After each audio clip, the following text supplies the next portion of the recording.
Hello दोस्तों, स्वागत है आपका हाई स्कूल के पेपर सॉल्यूशन की सीरीज़ में, जिसमें हम 2024 के जो बोर्ड एग्ज़ाम में पेपर आए हुए हैं हम उनका सॉल्यूशन कर रहे हैं।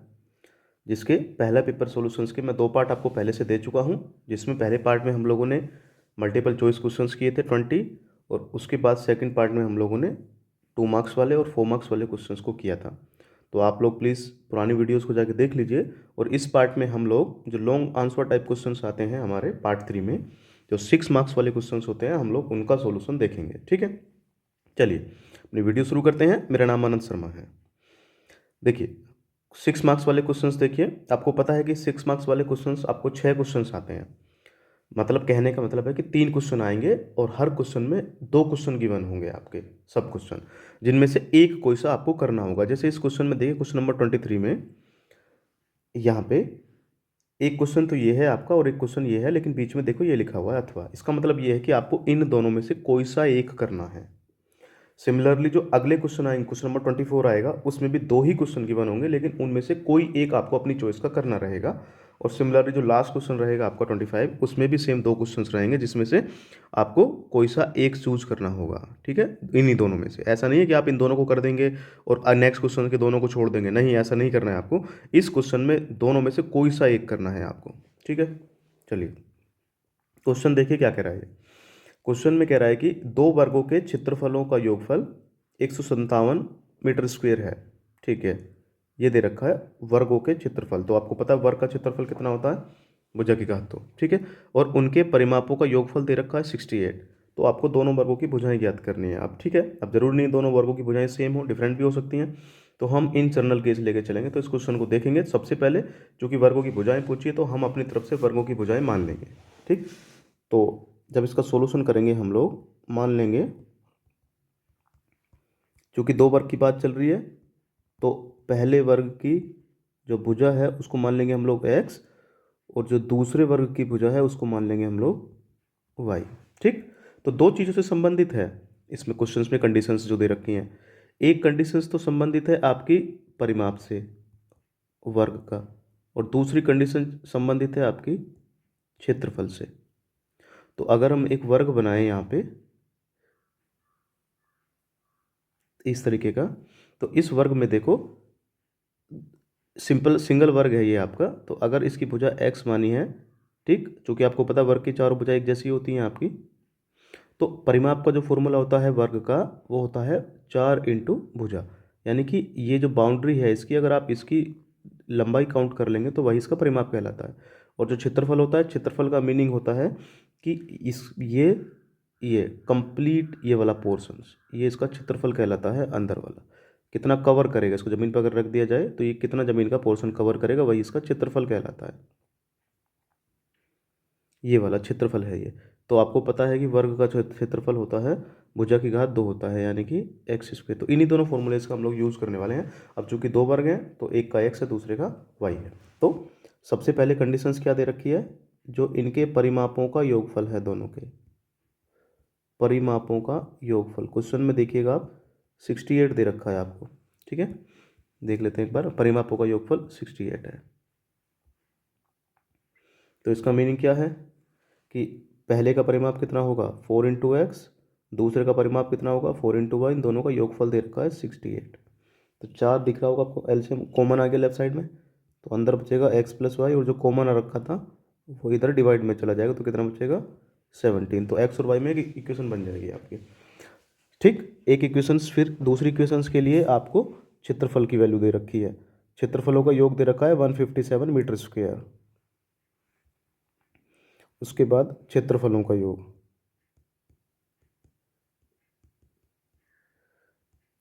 ठीक, क्वेश्चन में गिवन है वो 157। आपको पता है वर्ग का क्षेत्रफल भुजा स्क्वायर प्लस में ये स्क्वायर हो जाएगा आपका। ठीक है, ये है पहले वर्ग का क्षेत्रफल, ये दूसरे वर्ग का क्षेत्रफल, इसका योगफल करेंगे तो प्लस बराबर 157 दे रखा है। तो ये आ गई इक्वेशन नंबर आपकी 2। अब आपको करना क्या है, समीकरण फर्स्ट और सेकंड से सोल्व करके यहाँ पे एक्स और वाई की वैल्यू फाइंड आउट करनी है। तो आपको दिख रहा होगा कि दोनों रेखिक तो है नहीं, ये तो रेखिक है स्टार्टिंग वाली, लेकिन ये दूसरी क्वेश्चंस रेखिक नहीं है ये। तो रेखिक अगर नहीं है तो इसको सोल्व करने के लिए हम लोग मेथड मैक्सिमम केसेस में यूज़ करते हैं सब्स्टिट्यूशन वाला। ठीक है, मतलब क्या करेंगे, यहाँ से किसी एक वेरिएबल की वैल्यू दूसरे के रूप में निकाल लेंगे। सपोज करो कि यहाँ से हमने y की वैल्यू निकाल ली, ठीक, यहाँ से हमने y की वैल्यू निकाल ली, तो y बराबर कितना आएगा, यहाँ से 17 माइनस एक्स हो जाएगा, देख लो। और इसकी वैल्यूज़ को उठा के हम यहाँ रिप्लेस कर देंगे। तो जैसे ही रिप्लेस करेंगे तो ये हो जाएगा x square plus 17 minus x का स्क्वायर बराबर में आ जाएगा 157, ये आ जाएगा कंडीशन। अब इसको थोड़ा सा सोल्व करो। एक्स स्क्वायर प्लस इसका स्क्वायर 17 का स्क्वायर 289 प्लस ए माइनस बी के होल स्क्वायर से ओपन कर रहे हैं हम लोग इसको, माइनस का 34x हो जाएगा इजिकल्स टू 157 आ जाएगा, ठीक। तो ये एक्स स्क्वायर और प्लस एक्स स्क्वायर ये तो हो जाएंगे आपके 2x स्क्वायर माइनस का 34x और प्लस का 289 है, और 157 को आप लेफ्ट में लेके आ जाओ और इजिकल्स टू में आपको 0 बचेगा, ठीक। तो जब आप इसको सोल्व करेंगे यहाँ पे तो ये आएगा 2x स्क्वायर माइनस का 34x, इन दोनों को सोल्व करो। 289 में से जब आप 157 को सब्ट्रैक्ट करेंगे तो कितना आएगा, प्लस का आई थिंक 132 आएगा, ठीक है, इक्वल्स टू 0, ठीक। हाँ ठीक है, 132 ही आएगा। अब सारे समीकरण में देखो 2 से भाग हो रही है, तो कंप्लीट समीकरण में 2 से भाग कर दो आप लोग, तो ये बचेगा आपका एक्स स्क्वायर माइनस का 34x, सॉरी 2 से भाग करेंगे 17x आ जाएगा, और प्लस में जब इसमें 2 से भाग करेंगे तो कितना आएगा आपका ये 66 बराबर 0 आ जाएगा, ठीक है। अब एक द्विघात समीकरण है, इसको सोल्व करना है। आपको दिख रहा होगा 66 के ऐसे फैक्टर जिनको ऐड करने के बाद 17 आएगा। 11 और 6 आपको दिख रहे होंगे, तो इसके 2 फैक्टर हो जाएंगे, x माइनस 11 और x माइनस 6 बराबर 0। तो x की 2 वैल्यूज आएंगी, एक तो x बराबर 11 और एक x बराबर 6, 2 वैल्यूज आ गई। जैसे ही x की वैल्यू मिली आपको, यहाँ आप इस वैल्यू को रिप्लेस करके y निकाल सकते हैं, देख लो। चूंकि x की 2 वैल्यूज आई हैं तो उसी के अनुसार y की भी 2 वैल्यूज ही आएंगी, और वो दोनों एक दूसरे का उल्टा होंगी। मतलब देखो, अगर आप x की वैल्यू को 11 डालेंगे यहाँ पे, तो y बराबर देखो 17 माइनस 11 बराबर कितना आ जाएगा, 6 आ जाएगा। और अगर x की वैल्यू को आप 6 रिप्लेस करेंगे यहाँ पे, तो y बराबर देखो आपका 11 आ जाएगा। तो यानी कि 2 वर्ग ऐसे हैं जिनमें एक की भुजा 6 मीटर है और दूसरे की भुजा 11 मीटर है। सच दैट जो इस क्वेश्चंस की जो कंडीशंस दे रखी हैं आप उनको सेटिस्फाई करेंगे, ठीक है। तो ये क्वेश्चन हो गया हमारा, यानी कि एक तो वर्ग की भुजा आ गई 6 मीटर और दूसरी आ गई 11 मीटर। अब आपकी मर्जी है, 11 को x मान लो या y को 6 मान लो, ठीक। ओके, नेक्स्ट देखिए। नेक्स्ट आपका चाल और दूरी से संबंधित है।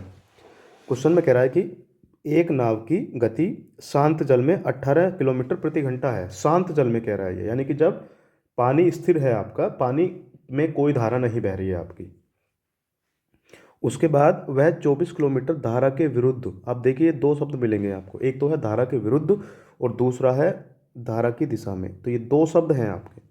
इसका मीनिंग ये है कि जब कोई भी चीज़ धारा की दिशा में फ्लो करती है तो उसकी जो अपनी स्पीड है वो तो होती ही होती है, प्लस उसमें धारा की स्पीड भी जुड़ जाती है, क्योंकि धारा भी किसी ना किसी फ्लो वेलोसिटी के साथ फ्लो कर रही होगी। तो इसके ऊपर जब कोई चीज़ चलेगी, मान लो सपोज करो नाव ही चलेगी, तो उसकी स्पीड बढ़ जाएगी, ठीक। लेकिन अगर सपोज करो कि धारा की दिशा इस तरफ है और नाव इसके अगेंस्ट चलेगी, तो डेफिनेटली नाव की जो स्पीड है वो अब उतनी ही स्पीड घट जाएगी जितनी धारा की स्पीड होगी। तो इस चीज़ का थोड़ा सा ध्यान रखना है आपको। मतलब जब हम धारा के दिशा में चलते हैं तो एक्चुअल में नाव की स्पीड बढ़ जाती है। कितनी बढ़ती है, जितनी नाव की स्पीड होती है प्लस में जितनी धारा की स्पीड होती है, तो वो दोनों की स्पीड टोटल स्पीड बन जाती है। लेकिन अगर अगेंस्ट होते हैं हम लोग, अगर धारा के अगेंस्ट आते हैं तो सेम उतनी ही धारा की जितनी स्पीड है उतनी ही टोटल नाव की स्पीड में से माइनस हो जाएगी। इसीलिए विपरीत चलने में हमें समय ज़्यादा लगता है, क्योंकि हमारी स्पीड कम हो जाती है सेम डिस्टेंस पे। तो क्वेश्चन में ये कह रहा है नाव की जो शांत जल में चाल है वो तो 18 किलोमीटर प्रति घंटा है, यानी कि जब पानी स्थिर है तो यानी कि नाव की चाल मिल गई आपको। अब 24 किलोमीटर वो धारा के अगेंस्ट जा रहा है और 24 किलोमीटर ही धारा की दिशा में जा रहा है, तो उस पर ना 1 घंटे का गैप आ जा रहा है, टाइम गैप आ जा रहा है, 1 घंटा अधिक लग रहा है उसको। तो आपको धारा की चाल बतानी है, ठीक। देखिए अब कैसे करेंगे इस क्वेश्चन को। तो हम मान लेंगे धारा की चाल जो है हमारी उसको x मान लेंगे, ठीक। इसको मैं 1 मिनट साफ कर दे रहा हूँ, ठीक है। देखिए हमने मान ली धारा की चाल x किलोमीटर प्रति घंटा। अब नाव की चाल क्या दे रखी है आपको क्वेश्चन में, शांत जल में, शांत जल में नाव की चाल, शांत जल में नाव की चाल दे रखी है आपको 18 किलोमीटर प्रति घंटा। ठीक। तो अब यहाँ से कंडीशंस लिख लेंगे, वही जो मैंने अभी आपको थोड़ी देर पहले एक्सप्लेन करी थी। मतलब धारा की दिशा में जो चाल हो जाएगी, टोटल चाल, अब 18 किलोमीटर तो नाव की थी और x किलोमीटर प्रति घंटा धारा की है, तो जब धारा की दिशा में चलेंगे तो टोटल स्पीड ये बन जाएगी उसकी 18 plus x kilometre per hour. और धारा की विपरीत अगर वो चलेगा या धारा की विरुद्ध जो चाल हो जाएगी, क्योंकि नाव की स्पीड एक्चुअल में ज़्यादा होती है तभी चल पाएगी वो, अगर नाव की स्पीड ही कम होगी धारा की स्पीड से तो नाव आगे चल ही नहीं पाएगी आपकी। तो यानी कि 18 minus x kilometre per hour. ठीक। अब क्वेश्चन में कह रहा है कि वो 24 किलोमीटर तो पहले धारा के अगेंस्ट जा रहा है, तो उसमें जो समय लग रहा है वो समय धारा की दिशा में जाने में लगने वाले समय से 1 घंटा अधिक ले रहा है। तो आपको चाल बतानी, यानी कि कहने का मतलब ये है, आपको पता होगा कि जब एक समान चाल से कोई चीज़ चलती है तो उसमें ये समीकरण हमेशा अप्लाई होती है, चाल बराबर दूरी बटे समय। ठीक है, एक समान गति के लिए। और अगर गति असमान होती है तो आपको पता होगा कि फिजिक्स में आपने पढ़ा होगा कि गति के समीकरण अप्लाई करते हैं वहाँ पे, जब उसकी चाल एक्सेलरेशन आ जाता है, यानी कि त्वरण आ जाता है अगर उसकी चाल में। लेकिन अगर एक समान चाल है, त्वरण जीरो है, तो हमेशा यही समीकरण काम करती है। तो अब यहीं से देख लीजिए, क्वेश्चन में कह रहा है कि धारा की दिशा में 24 किलोमीटर जाने में और धारा की दिशा में, धारा के अगेंस्ट 24 किलोमीटर जाने में जो गैप आ रहा है टाइम का, 1 घंटा आ रहा है। आपको पता है कि जब धारा के अगेंस्ट यानी कि विपरीत हो जाएगा तो उसमें समय ज़्यादा लगेगा क्योंकि उसकी स्पीड कम होगी, और दूरी तो चूंकि दोनों केसेस में सेम ही चल रहा है वो। तो यहाँ पे लिखेंगे क्वेश्चन में क्या गिवन है, धारा के विरुद्ध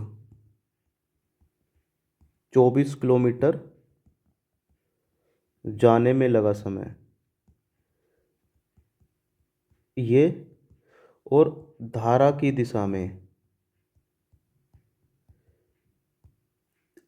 24 किलोमीटर में समय जो लगेगा, इनका अंतर दे रखा है, बराबर 1 घंटा दे रखा है उस क्वेश्चन में। ठीक, 1 घंटा दे रखा है। तो अब देखिए, धारा के विरुद्ध अगर चलेंगे तो हमारी समय लगेगा, समय बराबर देखिए यहाँ से क्या आ जाएगा, क्रॉस मल्टीप्लाई हो जाएगी, समय बराबर होगा दूरी बटे चाल। ठीक, समय बराबर दूरी बटे चाल, तो ये आ जाएगा आपका 24, तो दूरी हो गई बटे चाल कितनी है, क्योंकि धारा के विरुद्ध निकाल रहे हैं, तो धारा के विरुद्ध चाल है हमारी 18 माइनस एक्स, माइनस धारा की दिशा में दूरी 24 ही चली है लेकिन चाल इस बार 18 प्लस एक्स है, दोनों का गैप कितना आ रहा है, 1 घंटा। अब आपको यहाँ से सोल्व करके एक्स की वैल्यू फाइंड आउट करनी है, वही आपका क्वेश्चन बन जाएगा। ठीक है, चलिए करिए, कैसे करेंगे, एलसीएम दिख रहा होगा आपको, एलसीएम लेना पड़ेगा। चलिए एलसीएम दोनों का आ गया, यहाँ पे आ गया 18 माइनस एक्स और यहाँ पे आ जाएगा 18 प्लस एक्स। ठीक है, अब ऊपर दिख रहा होगा दोनों में 24 कॉमन आ जाएगा, तो 18 माइनस एक्स तो यहाँ पे है, तो 18 प्लस एक्स के ऊपर मल्टीप्लाई हो जाएगी, माइनस 18 प्लस एक्स यहाँ पे, तो अब 18 माइनस एक्स के ऊपर मल्टीप्लाई होगी, 24 चूँकि एलसीएम कॉमन आ गया है, तो ये माइनस चिन्ह के साथ डायरेक्टली मल्टीप्लाई करेंगे हम लोग, ध्यान रखिएगा इसका, माइनस 18 हो जाएगा और माइनस माइनस प्लस एक्स हो जाएगा, ये बराबर 1 है, अपॉन में 1 मान लेंगे हम लोग। ठीक, तो जब इसको थोड़ा सा सोल्व करेंगे हम लोग तो देखिए ये माइनस 18 से प्लस 18 कैंसिल आउट हो जाएगा, तो ऊपर बचेगा 2x और इंटू में 24 है आपका, तो यानी कि ये बचेगा 48x आ जाएगा, और अपॉन में यहाँ पे आप ए स्क्वेयर माइनस बी स्क्वेयर का फॉर्मूला लगा सकते हो, ए प्लस बी और ए माइनस बी वाला, तो ये हो जाएगा 18 का स्क्वेयर माइनस एक्स स्क्वेयर बराबर 1/1 हो जाएगा। अब आप क्रॉस मल्टीप्लाई करिए यहाँ पे, और जैसे ही क्रॉस मल्टीप्लाई करेंगे एक द्विघात समीकरण बनेगी फिर से आपको यहाँ पे, तो ये बनेगा 48 के 48x की 1 में करेंगे यहाँ पे तो 48x आ जाएगा, बराबर इसकी 1 में करेंगे तो 18 का स्क्वेयर माइनस एक्स स्क्वेयर हो जाएगा। ठीक है, तो 18 का स्क्वायर कितना होता है आपका, आई थिंक 326 हो जाएगा ये, और ये माइनस का एक्स स्क्वेयर, आप दोनों को लेफ्ट में लेके आ जाएंगे राइट साइड वालों को, तो एक्स स्क्वेयर जब इधर आएगा तो प्लस हो जाएगा। ठीक है, 48x आपका चल ही रहा है और ये माइनस का 326 इजिकल्स टू 0, देखो बन गई द्विघात समीकरण। अब आपको यहाँ से सोल्व करके x की वैल्यू फाइंड आउट कर देनी है, तो आई होप द्विघात समीकरण आपको आती है सोल्व करना। ठीक है, तो इसके जब हम फैक्टर्स करेंगे यानी कि 326 के ऐसे फैक्टर्स जिनको सब्ट्रैक्ट करने के बाद 48 आएगा। ठीक है, अब देखो कौन कौन से फैक्टर बन जाएंगे इसके, देखिए, अच्छा आई थिंक सुनिए एक मिनट, या 18 का स्क्वायर जो होता है आपका 324 होता है, मैंने सॉरी 326 लिख रखा है, ये 324 होगा और यहाँ भी 4 आ जाएगा। ठीक है, ये वाला हट जाएगा और ये 4 आ जाएगा। अब बनी। अब इसके देखो फैक्टर कैसे करेंगे, 324 है, ठीक है। फैक्टर ऐसे ही करते हैं हम लोग गुणनखंड विधि से, आपको करके दिखा दे रहा हूँ। जब हम इसको कैंसिल आउट करेंगे तो देखिए कितना आएगा, ये 162 आ जाएगा, ठीक है। ओके, फिर 2 से हम इसको डिवाइड करेंगे तो ये कितना आ जाएगा, ये 81 आ जाएगा। फिर हम 3 से डिवाइड करेंगे तो ये 27 आ जाएगा, ठीक है। और उसके बाद फिर हम 3 से डिवाइड करेंगे। देखो आपको ऐसे दो फैक्टर चाहिए जिनको माइनस करने के बाद 48 आएगा, यानी कि उनके बीच का गैप आपको बड़ा चाहिएगा, मतलब ज़्यादा गैप चाहिए उनके बीच का, ठीक है। देखिए कैसे करेंगे, फिर यहाँ पे ये 9 आएगा, यहाँ पे 3 से करेंगे 3 आएगा, और यहाँ पे 3 से कटेंगे ये। अब इन फैक्टर से ऐसे दो फैक्टर्स बनाने हैं जिनकी मल्टीप्लाई तो 324 आए, लेकिन उनको सब्ट्रैक्ट करने के बाद 48 आना चाहिए, ठीक है। चलिए कोशिश करिए, बनाइए। ठीक, देखिए आपको दिख रहा होगा, ये 27 हो गया और इंटू 2 54, और ये 6 हो गया। तो 54 और 6 ऐसे दो फैक्टर्स हो गए आपके, 54 और 6। जब आप इसको सोल्व करेंगे डायरेक्टली तो ये आएगा x प्लस 54 और ये आएगा x माइनस 6 बराबर 0। तो x बराबर एक 6 आएगा और एक x बराबर माइनस का 54। अब चूंकि आपको पता है कि x आपने चाल मानी, तो चाल कभी नेगेटिव हो नहीं सकती, तो ये तो असंभव है। तो x बराबर कितना आ जाएगा, 6, यानी कि जो धारा की चाल है वो आगे 6 किलोमीटर प्रति घंटा। यही आपसे क्वेश्चन में पूछी गई थी, ठीक है। तो ये ऐसे क्वेश्चंस को हम लोग करेंगे, थोड़ा ध्यान रखना है इसका, इस चीज़ का कि धारा की दिशा में चलेंगे तो दोनों की स्पीड जुड़ जाएगी, और धारा के अगेंस्ट चलेंगे तो नाव की स्पीड में से धारा की स्पीड माइनस हो जाएगी, तब जाके फाइनल स्पीड आएगी, क्योंकि तभी नाव चल पाएगी, वरना नाव आगे चल ही नहीं पाएगी, ठीक है। चलिए ओके, नेक्स्ट क्वेश्चन देखते हैं, काफ़ी समय ले लिया इसने। नेक्स्ट क्वेश्चन देखिए 24 में भी, देखिए जैसे मैं बता रहा था 24 में 2 क्वेश्चन है आपके, और बीच में अथवा लिखा हुआ है, यानी कि आपको या तो ये करना है या फिर ये करना है, इन दोनों में से कोई सा एक करना है, ठीक है, दोनों नहीं करने हैं। ओके, क्वेश्चन में देखो क्या करा है, ये एनसीईआरटी का क्वेश्चन है, अगर आपने पढ़ा होगा ऊंचाई और दूरी का। एक पेडिस्टल दे रखा है, उसके शिखर पर 1.6 मीटर ऊंची मूर्ति लगी। पेडिस्टल का मतलब पायदान होता है। मूर्ति का अक्सर आपने देखा होगा कि मूर्ति जब बनी है तो उसके नीचे एक पायदान बनाया जाता है, ठीक है। पायदान मतलब एक बड़ा सा फाउंडेशन टाइप बनाया जाता है। तो एक, तो उसकी भी कुछ ना कुछ ऊंचाई होगी, और इसके ऊपर एक 1.6 मीटर ऊंचाई की एक मूर्ति लगी है। भूमि के किसी एक बिंदु से मूर्ति के शिखर का उन्नयन कोण 60 डिग्री है, और उसी बिंदु से पेडिस्टल के शिखर का उन्नयन कोण 45 डिग्री है। तो पेडिस्टल की ऊंचाई याद कीजिए, ठीक है। आई थिंक आपने एनसीईआरटी में किया होगा ये, ठीक है। फिर भी मैं करा दे रहा हूँ इस क्वेश्चन को, क्योंकि काफ़ी आसान क्वेश्चन है, ऊंचाई दूरी का है और 2 एंगल्स का है, जिसमें 2 ट्राइंगल्स को लेना पड़ता है आपको। अब देखिए किस हिसाब से क्वेश्चन है आपका, नीचे पेडिस्टल दे रखा है और उसके ऊपर एक मूर्ति दे रखी है, मूर्ति की हाइट दे रखी है 1.6 मीटर, ठीक है। तो इसको अगर इस क्वेश्चन को हम लोग बनाएं तो सपोज करो यहाँ से यहाँ तक पेडिस्टल है आपका, और इसके बाद इस पे आपकी ये मूर्ति लगी है, मान लो ये मूर्ति लगी है, ठीक है। और ज़मीन पे कोई एक बिंदु दे रखा है एक कुछ दूरी पे, इस पे ये रहा, जिस पे मूर्ति के शिखर का उन्नयन कोण दे रखा है और इस पेडिस्टल के शिखर का उन्नयन कोण दे रखा है। ये दोनों दे रखे हैं, ये तो दे रखा है 45 क्वेश्चन में, और ये दे रखा है 60, ठीक है। तो अब इनको पॉइंट दे दो, ए बी तो मान लो मूर्ति, ठीक, बी सी मान लो पेडिस्टल, और डी मान लो कोई बिंदु है यहाँ पे, और मूर्ति की हाइट दे रखी है 1.6 मीटर आपको, ठीक है। तो पेडिस्टल की ऊंचाई मान लो h, जो कि आपसे पूछी है, और ये क्षैतिज दूरी मान लो उस पॉइंट की x। यहाँ पे आपको दिख रहा होगा, अब 2 समकोण त्रिभुज बन रहे हैं, चूंकि पेडिस्टल बिल्कुल 90 डिग्री के एंगल्स पे होता है क्षैतिज से, ये रहा यहाँ पे, ठीक। तो मान लो यहाँ पे अब जो जो कंडीशंस हमने लिखी हैं सॉल्यूशन में, मान लो ए बी आपका हो गया पेडिस्टल, और सॉरी ए बी मूर्ति है आपकी, और उसके बाद बी सी हो गया आपका पेडिस्टल, और डी बिंदु है जिस पे उन्नयन कोण 60 और 45 बन रहे हैं आपके, ठीक है। ऊंचाई मान लो पेडिस्टल की जो आपसे पूछी है उसको मान लो h मीटर, ठीक है। चलिए क्वेश्चन करिए।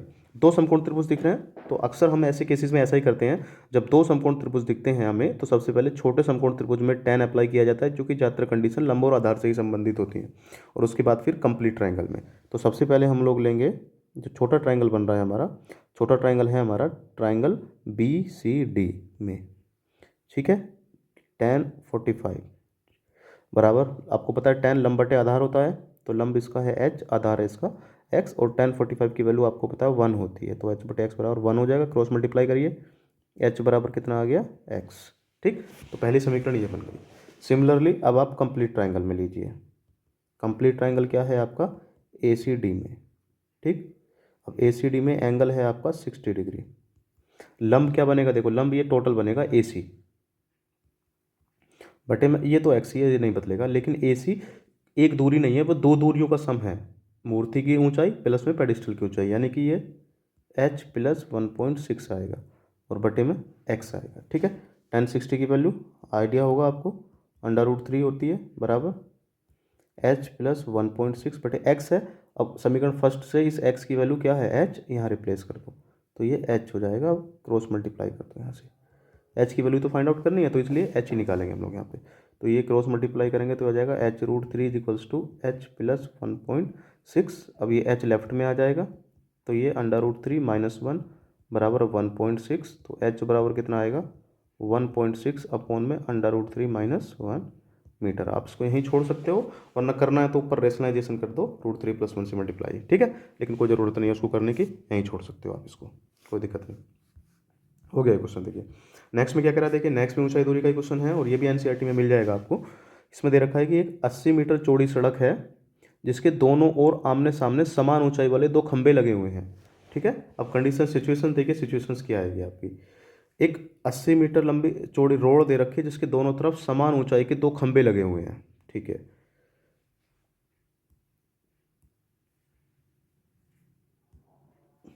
ठीक है, चलिए क्वेश्चंस की सिचुएशन देखिए, ये है सपोज करो ये आपका पहला खंबा हो गया, ये आपका दूसरा खंबा हो गया और इनके बीच में इस तरीके से ये रोड की चौड़ाई होगी। रोड ऐसे जा रही है, ये ऐसी रोड जा रही है, ये ऐसे, ठीक है, ऐसे रोड जा रही है इस तरीके से। ये दो खंबे हो गए हमारे। तो पहला खंबा मान लिया हमने ए बी, दूसरा खंबा मान लिया हमने सी डी, ठीक है। ये इनके बीच में ये रोड की चौड़ाई 80 मीटर क्वेश्चन में दे रखी है। तो ये टोटल ओवरऑल है आपकी 80 मीटर। आगे क्या कह रहा है क्वेश्चन में, देखो क्वेश्चन में कह रहा है कि इन दोनों खंभों के बीच सड़क के एक बिंदु से, सड़क के में कोई बिंदु है, खंबे के शिखर का उन्नयन कोण 60 और 30 है, तो खंभों की ऊंचाइयों और खंबे से बिंदु की दूरी ज्ञात करनी है।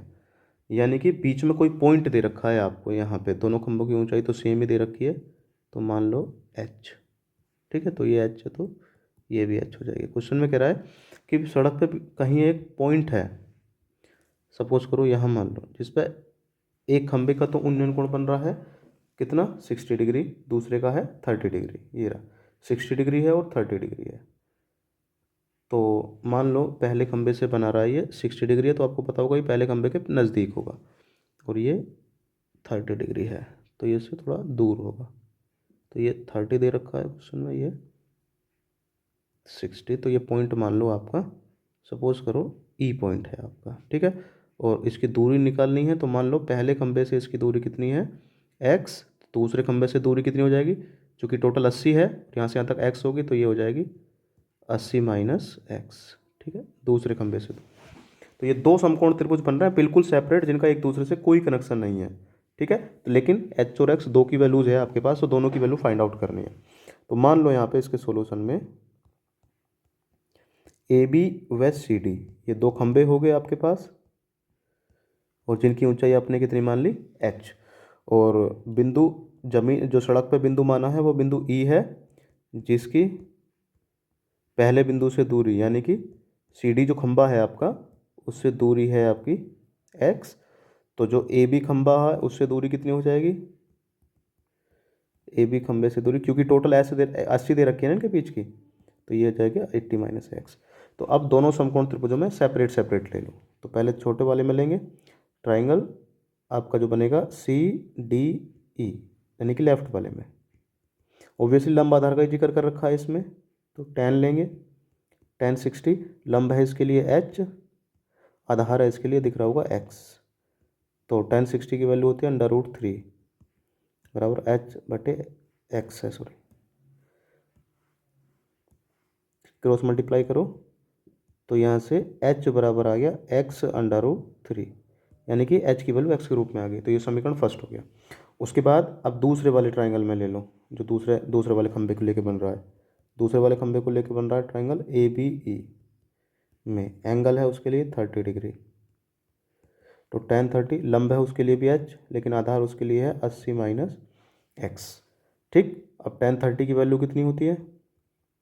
1/√3 बराबर h/80 - x। ठीक है, अब यहाँ से आप h की वैल्यू ऊपर से रिप्लेस कर दो यहाँ पे, ये x√3, तो ये हो जाएगा x√3 बटे में आएगा 80 - x, ये आ गया देखो। ठीक है, ये बीच वाला गायब हो गया हमारा। ठीक है, h की वैल्यू रिप्लेस कर दी, ये हो गया। अब ये कंडीशन आ गई, तो अब क्या करो, सीधा सीधा क्रॉस मल्टीप्लाई कर दो। तो जैसे ही आप क्रॉस मल्टीप्लाई करेंगे x√3 की और अंडर√3 में करेंगे तो आपको दिख रहा है 3x हो जाएगा, ये बराबर में कितना है 80 - x। तो x इधर जाकर प्लस का हो जाएगा, तो 3x और एक x 4x हो जाएगा बराबर 80। तो दिख रहा होगा आपको x बराबर आएगा 20 मीटर, यानी कि x की वैल्यू तो निकल गई है कि जो पॉइंट होगा वो पहले खंबे से कितनी दूरी पे होगा, 20 मीटर की डिस्टेंस पे होगा। अब आपको चूंकि खंबे की ऊंचाई भी निकालनी है तो x की वैल्यू आपको मिल चुकी है, तो आप x की वैल्यू उठा के समीकरण फर्स्ट में रख दो। ठीक, तो यहाँ से h बराबर आएगा, x की वैल्यू आपके को मिल चुकी है 20 और अंडर√3 मीटर। तो यानी कि खंभों की ऊंचाई 20√3 है और उनके बीच की दूरी जो पॉइंट है वो 20 मीटर है आपका। ठीक है, ओके, आई होप क्लियर हो गया होगा। हो गया क्वेश्चन। नेक्स्ट क्वेश्चन पर देखिए, अब नेक्स्ट क्वेश्चन संबंधित है एरिया आपका सरफेस एरिया और वॉल्यूम से संबंधित है, और ये भी एनसीईआरटी के ही दोनों क्वेश्चंस गिवन थे। देखिए, तो देखिए एनसीईआरटी का कितना वेटेज रहता है आपका बोर्ड एग्जाम में, ये एनसीईआरटी के क्वेश्चन ही हैं आपके। ठीक, इसमें क्या कह रहा है देखो क्वेश्चन नंबर 25 में, और देखो इसमें भी 25 में भी दो पार्ट हैं, अथवा में दे रखा है, तो कोई सा एक करना है इनमें से। क्वेश्चन में दे रखा है कि एक जूस बेचने वाला ग्राहकों को दी गई आकृति में दर्शाए गए गिलासों से जूस देता है। ठीक है, बेलनाकार गिलास का आंतरिक व्यास 5 सेंटीमीटर था, परंतु गिलास के निचले आधार तल में एक उभरा हुआ अर्धगोला था। ठीक है, कहने का बेसिकली मतलब ये है कि अगर कंप्लीट गिलास होता तो वो गिलास इतना होता, जब उसमें भरा जाता कोई भी जूस वगैरह यहाँ तक भरा जाता, लेकिन उसके नीचे उसने एक अर्धगोला बना दिया नीचे से उसको पीट के, तो अर्धगोला बना दिया, तो इसका मतलब अब जो जूस भरा जाएगा वो केवल इस वाले हिस्से में भरा जाएगा। ठीक, ये वाला, और ये वाला हिस्सा आपका नीचे वाला हिस्सा खाली रह जाएगा, ये वाला नीचे वाला हिस्सा खाली रह जाएगा, केवल ऊपर ही जूस भरा जाएगा। तो इसका मतलब बाहर से देखने से जो लग रहा है जूस, वो यहाँ से यहाँ तक, बाहर से लग रहा है कि यहाँ तक भरा है, यहाँ तक भरा है, लेकिन एक्चुअल में वो ऊपर तक भरा है, तो इसका मतलब जूस कम आएगा, यानी कि वो पागल बना रहा है सामने वाले आदमी का। तो आपको यही इसमें ज्ञात करना है कि अर्धगोला बना है जिससे गिलास की धारिता, धारिता का मतलब आयतन होता है, कम हो जाती है। गिलास की ऊंचाई 10 सेंटीमीटर है, तो गिलास की आभासी धारिता और वास्तविक धारिता ज्ञात कीजिए। आभासी धारिता का मतलब है कि जो बाहर से देखने से दिख रही है, यानी कि बेलनाकार दिख रहा है वो हमें, लेकिन अंदर अर्धगोला उसने कम हो जाएगा उसका, जो एक्चुअल में वास्तविक होगा उसका। ठीक है, तो हम क्या करेंगे, हमें गिलास का जो बेलनाकार गिलास है उसके टोटल आयतन में से अर्धगोले वाला आयतन अगर माइनस कर देंगे तो ये तो आएगा हमारा वास्तविक धारिता। ठीक, वास्तविक धारिता आएगी। और अगर चूंकि बाहर से तो कंप्लीट बेलनाकार दिख रहा है बेलन ये गिलास हमें, तो इसलिए ये आएगा इसका आभासी। तो गिलास की ऊंचाई दे रखी है और त्रिज्या, दोनों चीज़ें दे रखी हैं आपकी। तो क्वेश्चन में चूंकि गिलास बेलनाकार है तो गिलास का या कि आंतरिक त्रिज्या इसलिए चूंकि उसकी कुछ ना कुछ मोटाई भी होती है, तो आंतरिक त्रिज्या आर बराबर, चूंकि देखिए आंतरिक व्यास दे रखा है तो आपको पता है व्यास की आधी होती है त्रिज्या, ये थोड़ा ध्यान रखिएगा, अक्सर गलती हो जाती है कि व्यास दिया होता है और आप लोग त्रिज्या ले लेते हैं उसको। ठीक, त्रिज्या तो ये हो इसकी आंतरिक त्रिज्या, और ऊंचाई कितनी दे रखी है गिलास की, 10 सेंटीमीटर। तो आयतन निकाल दो। ठीक है, और वो भी आयतन कैसा आएगा, आभासी, क्योंकि हमें तो बेलनाकार दिख रहा है वो। आभासी आयतन बराबर बेलन का आयतन होता है πr²h। तो पाई की वैल्यू पाई ही रहने दो, आर की वैल्यू है 5/2 इसका स्क्वायर, और एच की वैल्यू है 10। सोल्व करेंगे इसको, कितना आएगा ये 25 हो जाएगा, नीचे 4 हो जाएगा, ये 250, यानी कि ये आएगा 125π/2 सेंटीमीटर क्यूब। ये आभासी आयतन आ गया आपका। अब वास्तविक आयतन का मतलब क्या है, चूंकि नीचे एक अर्धगोला लगा हुआ है, नीचे एक अर्धगोलाकार, यानी कि इतना कम हो जाएगा आयतन। तो आपको पता है कि अर्धगोले का ये तो व्यास बन जाएगा और ये वाली त्रिज्या ये बन जाएगी त्रिज्या, यानी कि यही, यानी कि जो अर्धगोले की त्रिज्या है वो वही सेम रहेगी जो कि बेलन की त्रिज्या है आपकी। ठीक है, तो अब लिखेंगे यहाँ पे वास्तविक आयतन। ठीक, वास्तविक आयतन के लिए क्या करेंगे, आपको पता है जितना अर्धगोले का आयतन है उतना आयतन कम हो जाएगा, तो आप एक काम करो ना, आप टोटल आयतन तो आपने निकाल ही लिया है गिलास का, अर्धगोले का आयतन और निकाल लो। फॉर्मूला पता होगा अर्धगोले का आयतन आपका 2/3 πr³, यानी कि 2/3 πr की वैल्यू इसके लिए वही सेम रहेगी 5/2, इसका क्यूब हो जाएगा। तो कितना आएगा ये 2/3 π, 5 की क्यूब का मतलब हो गया 125 अपॉन 2 की क्यूब का मतलब 8 हो गया। ठीक है, तो इसको थोड़ा सोल्व करेंगे, से 4 टाइम जाएगा तो ये आएगा 125 π अपॉन में 12 सेंटीमीटर क्यूब। ठीक, तो अब ये अर्धगोले का आयतन है, तो अब निकाल दो वास्तविक आयतन।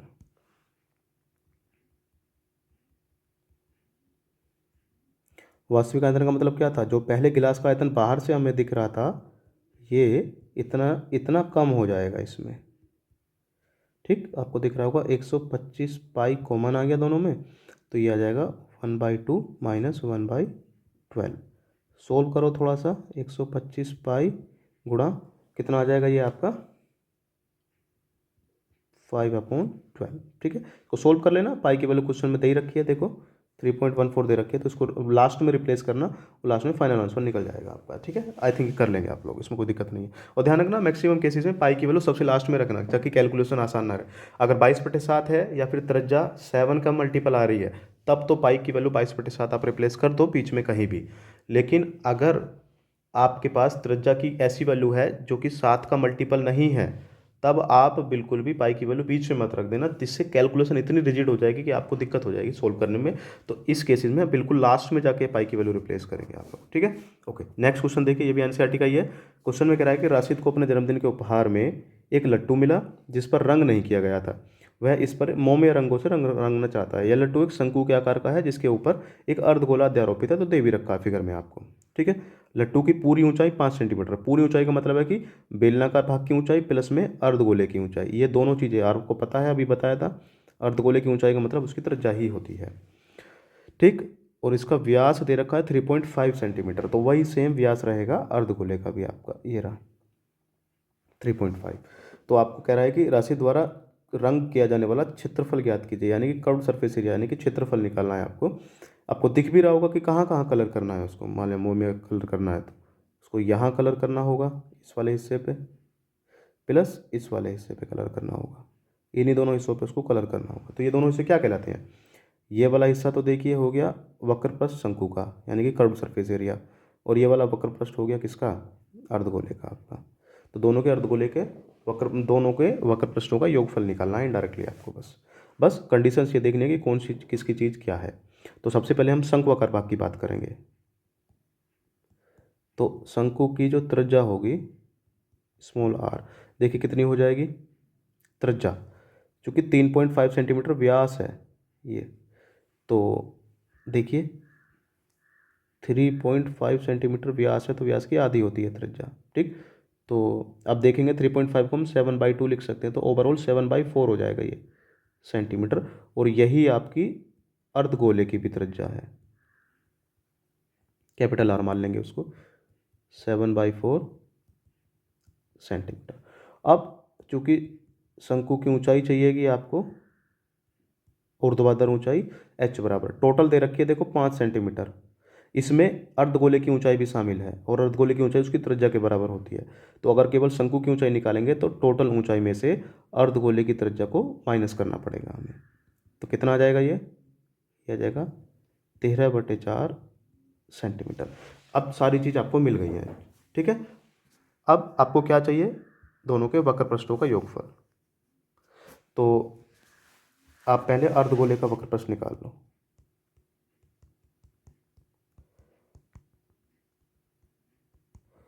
ठीक, वक्र प्रश्न यानी कि CSA, तो आपको पता है अर्धगोले का वक्र प्रश्न होता है आपका 2πr²।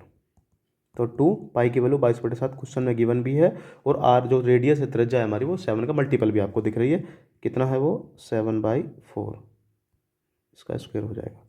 तो सोल्व करेंगे, 2 गुना 22/7 गुना में 7 गुना 7/16 आ जाएगा, तो एक 7 से एक 7 कैंसिल आउट हो जाएगा आपका,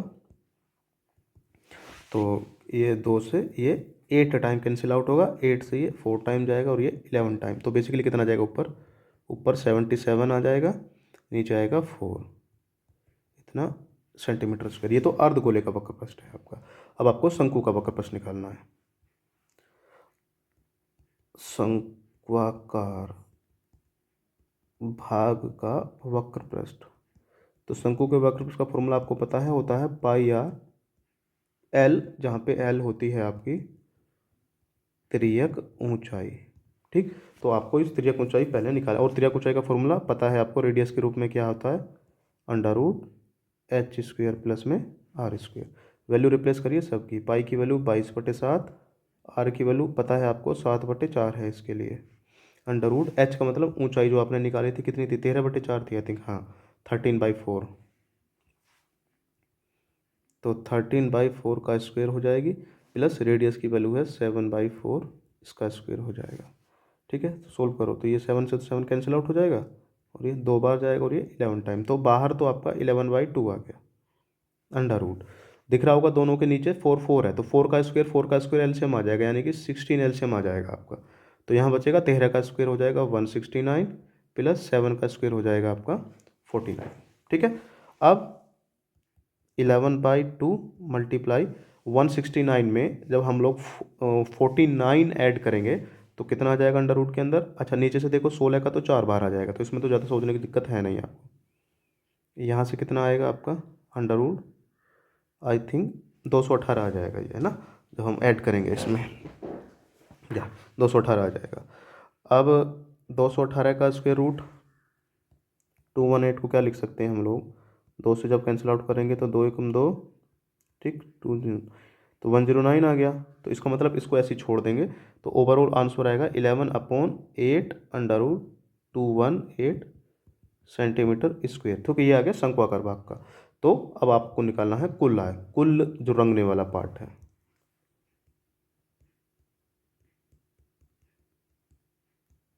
कुल रंगा जाने वाला भाग, उसमें दोनों भागों के वक्र पृष्ठों का योगफल कर देंगे,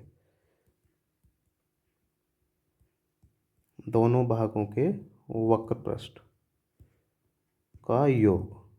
ठीक, योगफल निकाल दो दोनों का, तो इसका कितना आया था 77/4, तो ये था 77/4, प्लस में ये आया 11/8 अंडर रूट 218। ठीक है, इसको एलसीएम वगैरह लेके, एलसीएम 8 आ जाएगा दिख रहा होगा, तो ये 77 में 2 से मल्टीप्लाई हो जाएगी, तो ये आ जाएगा आपका 154 प्लस में 11 अंडर रूट 218, और बटे में कितना आ जाएगा 8 सेंटीमीटर स्क्वायर। यहीं छोड़ सकते हो, उसमें कोई दिक्कत नहीं है, ज़्यादा बड़ी कैलकुलेशन नहीं करनी है आपको। ठीक है, ये हो गया कंप्लीट। ठीक है, ओके, देखिए हमारा ये क्वेश्चन पेपर कंप्लीट हो चुका है, हमने कंप्लीट इसको सोल्व कर लिया है तीनों पार्ट्स में। ठीक है, आई होप कि आप लोगों ने इसको एंजॉय किया है देख के, और कुछ सीखा भी है। मेरी बस यही सलाह है, एडवाइस है आपको कि आप प्लीज़ वीडियो को कंप्लीट देखें, तभी कुछ चीज़ें क्लियर होंगी।